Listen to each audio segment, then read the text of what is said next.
Thank you very much. Thank you. You're very kind, very generous, which is appropriate because I'm very kind and generous as well.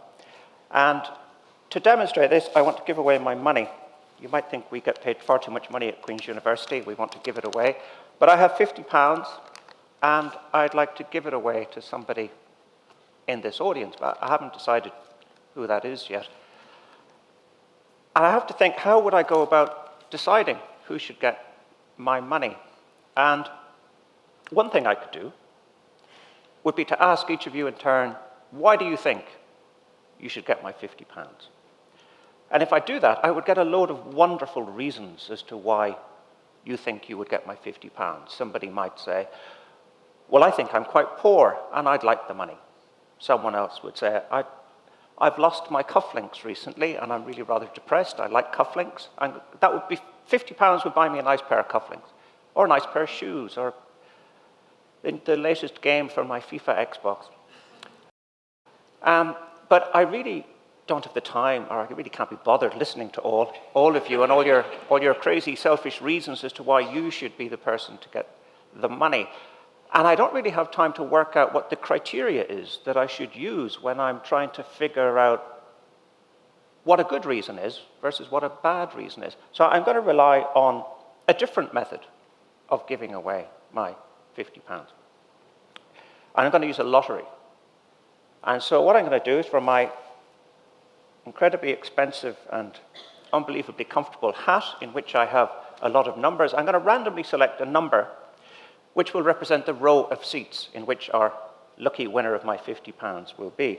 But to avoid accusations of corruption, I will need a volunteer from the audience to help me select randomly from my hat.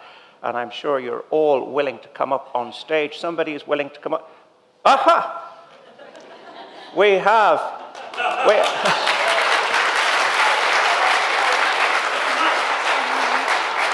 And who, pray tell, are you?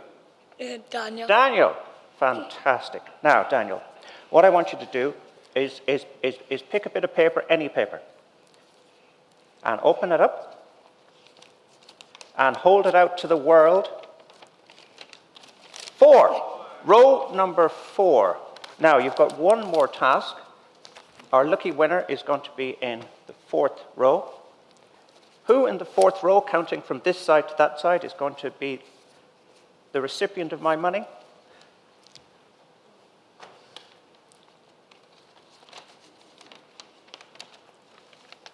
The 6th person in on my 4th row. Thank you very much, Daniel. Thank you.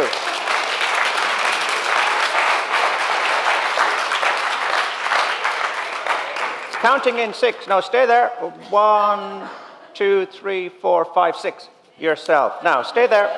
No, stay there. You get. I'm gonna send this to you in a football-shaped envelope. Actually, I need the football back afterwards. Oh! How terrible that you couldn't catch it and cost me another £5. It can be extremely valuable and compelling in our everyday lives, not to see these as opposites, but to rather see that there's great value in having a decision-making system which is based on a combination of random and reason, rather than seeing them as opposites. I'd like you to imagine for a minute that the crown jewels have been stolen. Shock horror, big scandal. And somebody has stolen them, and that somebody is you. Right, you stole them. You may or may not have stolen them, but you're accused of stealing them. And whether or not you go to prison for stealing the crown jewels will be a decision made by a bunch of random strangers. You go to court. In a legal jury system, we have 12 people, and they're selected randomly amongst your peers in the country. And these randomly selected people, their job is to rely on reason and reasoned judgment as to whether or not you're guilty.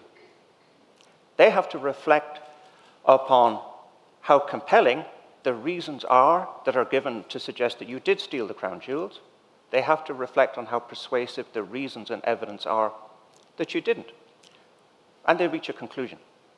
And you either are guilty or you're not guilty. You go to prison or you don't. Now, one could use that same logic of making decisions that affect our lives in politics as well as in the legal system, and suggest that democracy is, in fact, could be seen as a combination of random plus reason. And if you do this, you would move away from seeing democracy as about elections, as we have today, in which we elect political parties who then go on to disagree with each other a lot. And instead, you would see democracy as being based on the random selection of people rather than the election of people, the random selection of people who would then be tasked with evaluating the relative merits of different policy options. What are the compelling reasons for policy option A? What are the compelling reasons for policy option B? And making a decision. This all sounds rather odd, but in fact this logic and this vehicle has been put into effect in many countries internationally already in the guise of what's often called a citizens' assembly. And that's made up of randomly selected people, but this time not like a legal jury made up of 12, it's made up of approximately 100 people. Randomly selected people who have to come to a reasonable judgment on the relative merits of different policy options. And citizens' assemblies have been put into effect in Canada, for example, in which randomly selected Canadians reflected on the relative merits of going to a different electoral system compared to the ones they had. Also in the Republic of Ireland, we've had a couple of citizens' assemblies where randomly selected people have reflected on the reasons in favour of change or not change for a variety of social and political matters. The possibility springs to mind that Northern Ireland has quite a lot of divisive issues, and there's gridlock between political parties. And one possible way to overcome the gridlock between political parties on divisive policy issues is to say, let's move away from the idea of elections and parties towards random selection and reasoned judgment by citizens. One would hope that if one went down this path, that the general population in Northern Ireland would find this a fair and reasonable and good thing to do.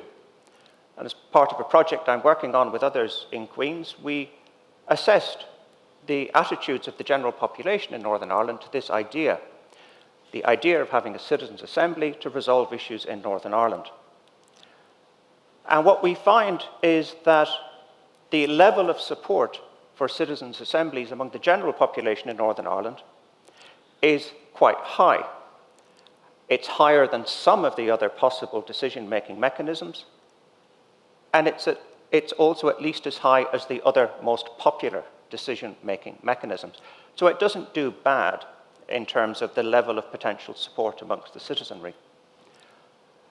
And we also then assess the robustness of this apparent support in the general population in a separate study in an experiment in which we said to a representative sample of people in Northern Ireland, imagine there was a citizens' assembly and it came up with a policy recommendation and you disagreed with it.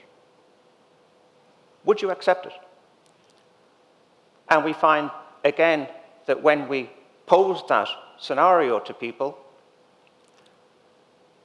the level of acceptance of decisions made by citizens' assemblies that people disagree with is really quite high in terms of percentage terms, and it's approximately as high as all of the other possible decision-making mechanisms, with the exception of a referendum.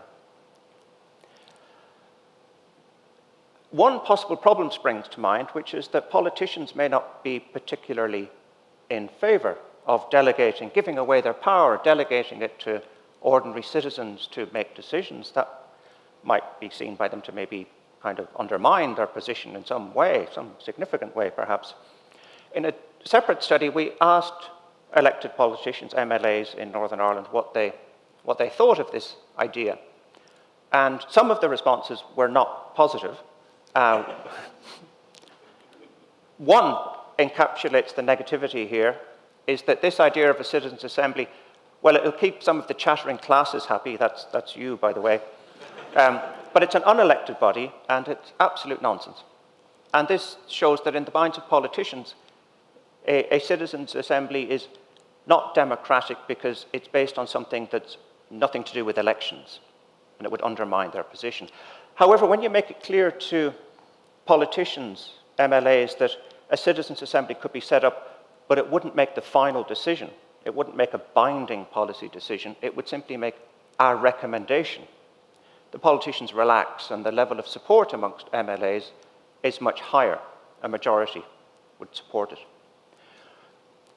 All of this suggests that there is some potential in Northern Ireland for having an element of our democracy which is based on the combination of random and reason, operationalized in terms of a citizens' assembly that would address gridlocked policy-related issues. Now, if I was to return to my departure generosity of flinging around £50 notes around the place, and instead of saying to myself, will I make a decision based on reason, or will I make a decision based on randomness, and say, well, I better try and make a decision based on the combination of random and reason, what I could do is randomly select, say, 10 or 20 of you in this audience, and say to you, you have the responsibility to come to a reasonable judgment as to exactly who should receive the money. So I'd like you all to look at the seat in front of you for a moment and put your hand up if there's a yellow dot.